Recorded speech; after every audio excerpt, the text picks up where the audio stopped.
So this cup is now empty, and I thought to myself, what would be the best way of getting this cup filled again?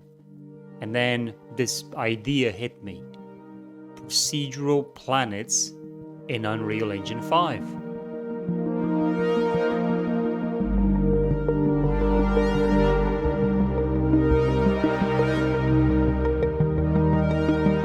Hello, everybody, and welcome to Organian's Puzzle Box. Yeah, like I've said, I've actually done a procedural planet in Unreal Engine 5. There's a lot of triplanar sort of mapping going on in this particular project.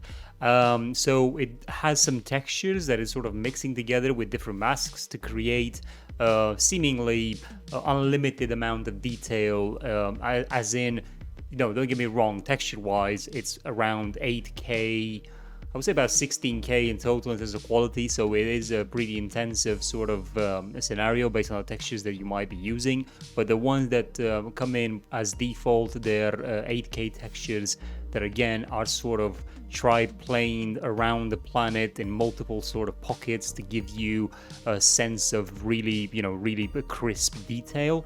And it's all sort of procedurally driven by multiple material nodes, which you will be able to sort of see it for yourself if you actually start digging deep inside. And there's a lot to learn by going through this, but basically you are able to create an infinite amount of planets by using this. I have designed this particular project specifically for desert planets, but you can use it to create planets with green sort of green pastures and mountains and rivers and stuff, but mostly it's a desert sort of, it's oriented towards a desert. Most of the sort of the terms within the project is for desert wastes, mountain ranges, and so on. Now, what you've got to understand is that everything here is done via blueprints. So you've got your planet that you can control via blueprint, where how you can sort of mix it and create different sort of variations of that planet, or you can have multiple ones. The planet comes itself with a custom atmosphere. It comes with my usual asteroid ring thingy as well. So it's got everything in there for you to be able to set up a proper scene for space rendering, but also it comes with my I would say top of the line Skybox system as well, in which you've got pretty much it comes with two HDRIs from my volume 1 Skyboxes, and if you've seen that before, if not, just have a look on my YouTube channel or on my ArtStation to see them. As per usual, this project is available to all my patrons, so anybody who subscribes to Patreon can get this project pretty much straight away with all of its contents, and it's also available on ArtStation and Gumroad for you guys to get if you want. Again, over there you can get a studio license as well if you want to use this in a commercial big project. But overall, I offer full support on Discord, and I really want to dig into this project and just show you what it's all about, so whether or not you might enjoy it. If you have any questions, feel free to comment, feel free to subscribe and like the video. If you want to, we can have direct interaction on Discord, where we can go through any questions you may have and whether or not this particular project is going to be useful to your particular need. So let's not delay it any longer. Let's begin the video in which I break down my procedural planet created in Unreal Engine. Let's call it that. Not very intricate, but still I think gets the job done and the message sent across. Okay, so I've now opened the project, and as you can see, this is the blueprint of the planet, and it's got rings, and it's got an atmosphere, and there's the planet itself, and then there's the skybox. This is an HDRI that's included in the skybox, and then you have a second one as well that can be added part of this project. Now, all of this is blueprint driven, so the planet itself is a blueprint, and within the blueprint, you can then start accessing things like the atmosphere height. So this obviously plays around with the amount of atmosphere. Like, you could literally go crazy with this. Normally, for a desert planet, I would say the atmosphere has to be quite low.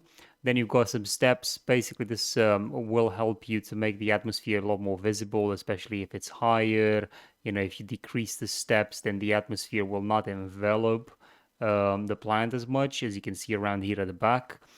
You then got colors such as, where it's scattering, night color, sunset, and sunset colors as well. So basically how the colors plays around depending on where, if it's in the shade or not. This is all, it's all very basic. It's just driven based on where the directional light is and wherever the shadow parts of the atmosphere are. So, everything that's occluded then inherits these sort of colored variations that you can put in here. We can have multiple different materials that can be added, so you can create variations of your materials and then just be able to drop them in here. You can control the edges of the rings, everything around the rings in here as well. Again, there's quite a lot of settings in here, and depending on some of the things that you can do, you can increase the density of the rings and just make them a lot more visible or a lot less visible depending on what you want. You also got it shadowed, so these rings are affected by the shadow, and then you can play around with that by, let's say, making the shadow hardness, make it a lot crisper or a lot softer as well if you want, depending on for what sort of look you're going for. Then we've got things like the planet sort of settings. So if you want to increase the size of your planet physically, then you also need to increase this radius of the atmosphere. But then you've got certain things that are related to the actual sort of textures. So if you increase the altitude of the plateau of the planet, you can see that texture sort of starts taking shape across the board. So this is what I call the desert wastes. So those are going to be sort of below that, as long as the plant altitude goes up. Then you've got a high contrast, which basically allows the lower this is, it allows for the wastes to also come through the altitude. So if you have the higher the altitude, the more that sort of gets sorted. But as you can see, if you put the altitude, let's say about, I don't know, about 15, right? And now you can only see the wastes, which again, this is using its own texture. But if you increase the height contrast, sorry, if you decrease the height contrast, let's say it's this should sorry, this is so let's just put this at around 1, but then you start bumping up a bit the altitude, you'll notice that the high contrast allows for the altitude to come through a bit more. If not, if you decrease it, then it will be overtaken by the wastes as well. So that's a very interesting thing to sort of do. And then the magnitude sort of changes where the actual altitude sort of comes through, and then you've got a seed that you can also use in order to further make sure that you always get the same setting on whatever seed you've set.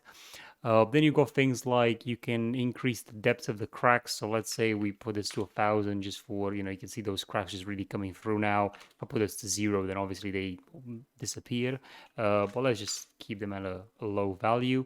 And then you can increase the sizes. So you can make the cracks a lot higher or a lot lower. There's also different textures that you can add to change these cracks the way they look like. You can also have craters. So these are, if you increase them, you'll be able to start seeing them through here on the planet's surface. And you can also go on the what do you call it? Go on the minus sort of value. So if you do that, you'll start seeing them affecting the altitude, the plateau, which I would definitely recommend doing that, going on a negative value rather than a positive value with this. But let's just put that to 0. This is more of a debug option. So if you start playing with the desert waste colors, you'll be able to see how that mask looks like. So, but you can also play around to get some various different effects here with this. But as I said, it's more of a debug sort of tool. Then you've got planetary cracks erosion, and as you can see, that's eroding the altitude as well. And then you can also increase the size or decrease it, which adds more detail to it. You can also twist the magnitude of the environment that you've created, so it just gives you a different sort of noise to just further add more sort of intricacies to the scene. But again, just the more stuff you sort of add in, the performance can also start to be affected, or the texture resolution, because again, you're using a lot more textures within all of these parameters to be able to drive all of these effects. So moving forward, you've also got the waist level. So this is like the height. So if you increase this, you can see that they're overtaking the entire planet. The more you increase this value, then you've got the normal intensity of the whole planet. So this basically adds more normal detail to it. I wouldn't go too far off with this. Like, you can see that it's just affecting the whole noise. I keep it to a value of 3, but it's really all depends on how crisp you want the thing to the whole thing to look. You can also then start adding more noise to the plateau, which is just this area, not the waist. So it's going to add more, but you can see in some cases, depending on how the mask was set up, it is going to affect the waist as well. But if the waist level is a lot higher, or there is a clear contrast between the mask of the waist and the mask of the altitude of the plateau, then this normal will not be applied in those sort of scenarios. Then you've got the normal offset. These I would leave into the default options, because if you start playing around with these, you'll start noticing a lot of artifacts of the noise textures. You can also desaturate the plateau, which gives you some interesting sort of effects as well. And then you've also got the plateau intensity normal, which is again the normal map of the plateau itself that's being affected. You can see that again, depending on how the mask was done, this will affect the waist as well if it's overlapping. Then you've got the normal map of the wastes themselves. So you can just increase that, and you can see the normal map will increase only in these areas. Again, subject to however the mask currently is, what the contrast is. I then also have added this sort of upper waist scale slider, which allows you to upscale or downscale the texture. And because this is, triplanar, as you can see, at some point you'll get some repetitions. So you do have to play with this slider around until you get the sort of option that you want. Normally, I would keep that to 1. And then you've got the colors for each of these. So if I select this one, for example, I can turn this into maybe a bluish type of tint like that. And then the plateau itself, maybe, I don't know, give it a very weird color like that. Maybe you can even go for green, and then just sort of do more like a living planet type of thing. Sorry, I think the performance is a bit affected by the fact that I'm also filming this. But then you can switch this into an even greener sort of thing. As you can see now, I've made a lot greener. If I quickly go through the settings of this and just make sure that I am getting sort of what I want, maybe something like this, and then I can, this blue color, maybe I need, something more reminiscent of what an ocean would look like. I've also got the color here. This is not visible right now because of the parameters that are preset, but depending on how the cracks look like, you can get more sort of information on that. Like the color will start seeping through these cracks, but right now it's just pretty much affected by the height of the plateau altitude. One thing to note right now is that what I would do, I would go into the atmosphere, change the color to maybe like a blue tint. So you'd want to start playing around with the sunset colors and so on, but also over here, change this to a blue, so it just gives it more of a planet sort of feel. And then over in here as well, where the textures are, the texture for the lower wastes and upper wastes, you'll most likely want to change that. And there is I do have obviously textures that this comes with. So I can then start bringing in some different textures. This is what by default this comes through. So you got tectonics, which is, you can add this texture, for example, to get different kind of cracks. And then you've also got the textures for the plateau, lower waist, upper waist, and waist cracks. Now, in this particular case, I might go with something like that. And sorry, that wasn't it. Let me just undo that. So I may want to change some of these textures. So you can see I've changed it to that. which then looks a bit more watery, as you've noticed. But also you could go into the into here into the waste sort of intensity, and then take that to 0. So you're effectively trying to remove the normal map information, because you can obviously add it back in. But I think with a 0, a value of 0, that makes a lot more sense. But then you can also have a look at potentially lowering some of these other normal maps as well. Actually, let's just leave that to 2. Maybe put this to 0 now. I'm just trying to think of a way that, what would make this look a bit better. Perhaps, playing around with the waist. Yeah, something like that. And I think from a, water point of view, does that look right? It all depends on how, what sort of texture you're using. But I would definitely want to get these waist cracks through as well. So I'm gonna have a look over here into the high contrast, and maybe go that to 0 and just really have a look. Because if I increase this, will not, obviously now I'm getting some other variation, but I'm just trying to get one where I give a bit more sort of detail to the scene. I also want to bring this type of texture into the fold, so maybe go to like a bright kind, well, something like that maybe, and then I'll just have to play around with these sort of settings. So, I'm just adding more erosion in here. And now I'm just bringing in some, I can bring in some craters or just go backwards like that and just really break the landmass apart. Um, I can then increase the crack size as well to create sort of massive chains of, of like rivers and stuff. And again, I can play around with this high contrast just to give it a bit more variation, maybe something like that.